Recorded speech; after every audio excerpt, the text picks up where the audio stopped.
இயேசு கிறிஸ்துவில் எனக்கு பிரியமானவர்களே, இன்றைய நற்செய்தி யோவான் 8ஆம் அதிகாரம் 51 முதல் 59 வரை பார்க்கின்ற பொழுது, இயேசு தன்னை பரிசேயர்களுக்கு அல்லது யூத தலைவர்களுக்கு அறிமுகப்படுத்துகின்றார்.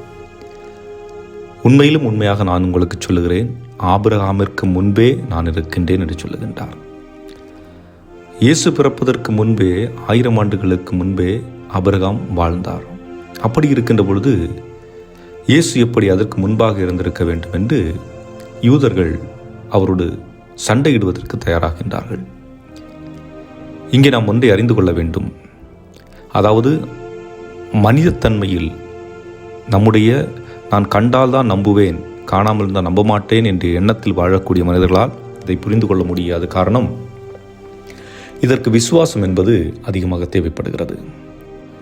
இங்கே இயேசு மனிதத்தன்மை அல்ல, மாறாக கடவுள் தன்மையை வெளிப்படுத்த விரும்புகின்றார்.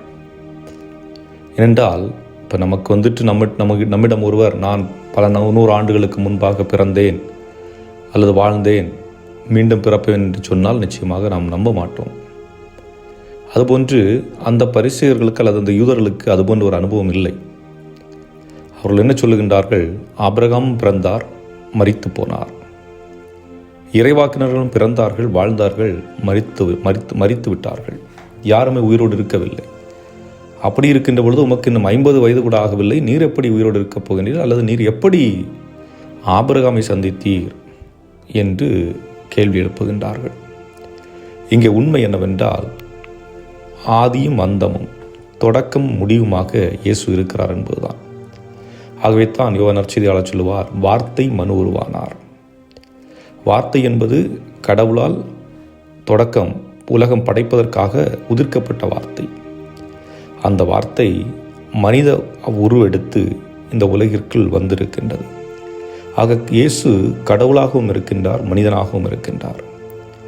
ஆனால் இவர்களிடம் சொல்லுகின்ற அந்த பகுதி, அதன் யோவான் நற்செய்தி இன்று நமக்கு கொடுக்கின்ற பகுதி, இயேசுனுடைய தெய்வீகத்தன்மையை வெளிப்படுத்தும் விதமாக அமைந்திருக்கிறது. நான் ஆபிரகாமுக்கு முன்பே இருந்தேன் என்றது.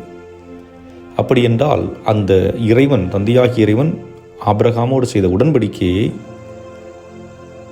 இயேசு அறிந்திருக்கின்றார். இயேசுவுக்கு தெரியும். ஏனென்றால் கடவுளோடு உள்ள உடன்படிக்கை என்ன உடன்படிக்கை?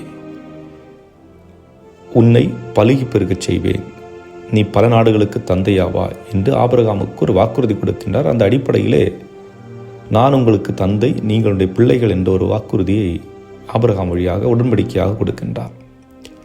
அந்த உடன்படிக்கையின் அடிப்படையிலே நாம் பார்க்கின்ற பொழுது, இயேசு ஆபிரகாமுக்கு முன்பாக இருந்தவர் நமக்கு வாழ்வு கொடுக்க வேண்டும் என்பதற்காக வருகின்றார்.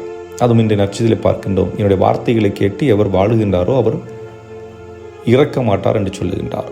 இதை நாம் எப்படி புரிந்து கொள்ள வேண்டும் என்றால், உடல் அழிந்து போகாது என்பதல்ல. உடல் அழிந்துதான் போகும்.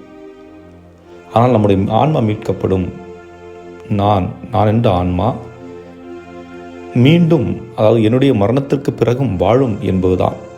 ஆக அந்த வாழ்க்கை இயேசுவோடு இருக்கும் என்ற ஒரு நம்பிக்கையை நமக்கு கொடுக்கும் விதமாக இங்கே நற்செய்தி அமைந்திருக்கின்றது. அன்புக்குரியவர்களே, பல நேரங்களிலே இது புரிந்து கொள்வதற்கு எளிதான ஒன்று அல்ல. உண்மையிலேயே நமக்கு நம்பிக்கை இருக்கிறது, விசுவாசம் இருக்கிறது என்றால் இதை நாம் புரிந்து கொள்ள முடியும். காரணம், படைத்தவர் ஒருவர்தான், நம்மை வாழ வைத்து கொண்டிருக்கிறவரும் ஒருவர்தான். நம்முடைய இந்த உலக வாழ்வு முடிந்து நாம் அவரிடம்தான் செல்லுவோம் என்பதும் அந்த ஒருவரிடம்தான். ஆக அந்த ஒரு நம்பிக்கை நமக்குள் இருக்கிறது என்றால் இந்த நற்செய்தி நமக்கு புரியும் விதமாக இருக்கும். ஆக இயேசு தன்னை கடவுள் என்று வெளிப்படுத்துகின்ற ஒரு நிலைப்பாடை நாம் இந்த நற்செய்தியின் வாயிலாக பார்க்கின்றோம். சிந்தித்து பார்ப்போம்.